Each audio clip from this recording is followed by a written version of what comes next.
We'll end the show today, as we usually do, with a question sent in by listeners. The question today on sales from a listener is, how do I get my teams? This is obviously from a sales manager or a business owner that runs a sales team. How do I get my team to get higher in the account? Oh, yes. How do you get higher in the account?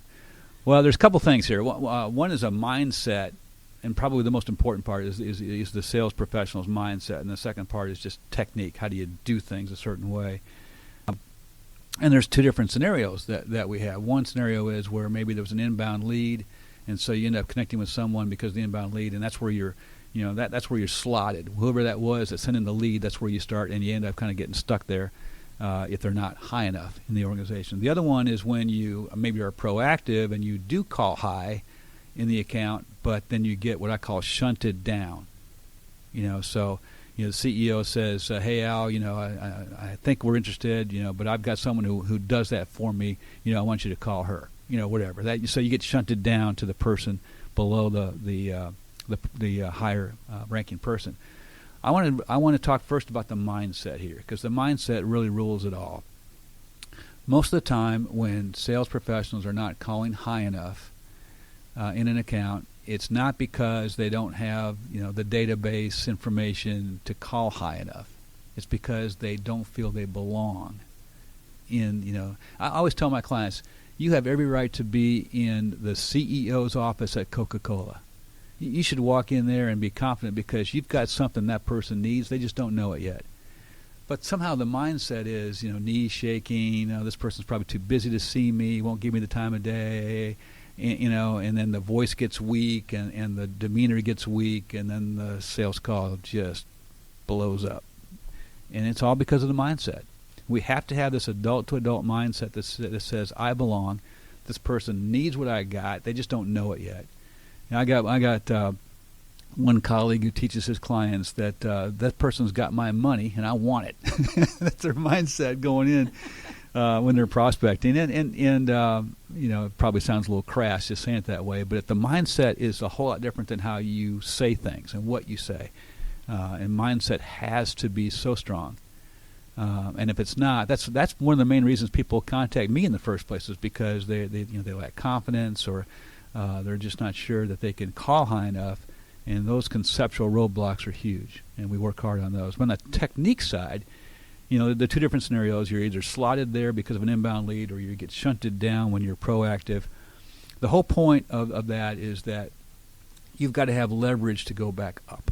So let's say you get slotted. I get an inbound lead, and let's say that John, sends me an inbound lead, and but Sharon is John's boss. Okay, so I'm talking to John because he's the one that sent me the lead.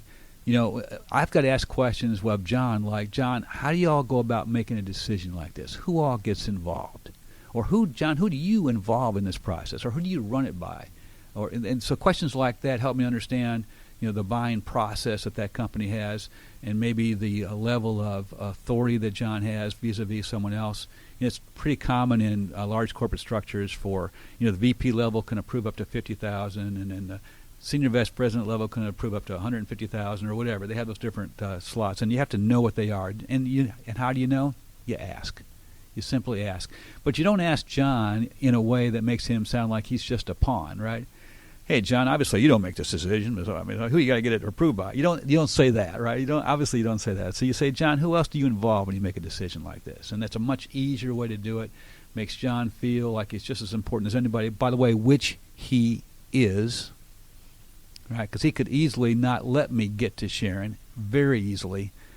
And then if I go above his head to Sharon without John's approval, then I've burned that bridge with John. He can, he works there, so he can sabotage me while I'm not around, which is going to be most of the time. So you got all these different psychological things going on, and you've really got to have that conduit, and you've got to say things like, John, so you're telling me that Sharon gets involved, and she also and ultimately approves, and based on your recommendation, right? Don't you typically, and she typically takes your recommendation. Would that be true? And then John answers that question. And then I would suggest, John, why don't you and Sharon and I get together and talk through the objectives here, and then you and I can go through any of the logistics that need to happen afterwards. Does that sound fair? Something like that would get you in a nice spot with John and still have that conduit to Sharon if you need it. Now, in the situation where you're shunted down, so Sharon says, Al, I'd love to talk to you about this. I think we're interested, but really I got a guy that handles this. His name is John. Contact John. Then I've got to do it a different way, because as soon as I start talking to John, he might keep me from going back up to Sharon unless I keep that conduit open. So I'll say to Sharon, I appreciate that. I would certainly talk to John. Would you introduce me? She says yes. Then I say, and Sharon, after I talk with John, would you be okay if I called you up or sent you an email and telling you what John and I talked about, what the next steps are, things like that, keeping you in the loop? And if she says, she's probably going to say yes. Most of the time they do. But if she says no, then I know that I've got a problem. I've got a ceiling that I'll have to break through at some point, maybe, if John can't make it happen. But this is a great question that our listeners sent in, because this happens so often. Again, the biggest problem is psychological. The lesser of the problem is the technique.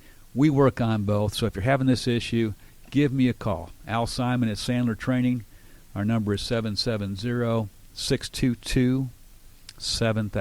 770-622-7000. And that's a wrap on our show today.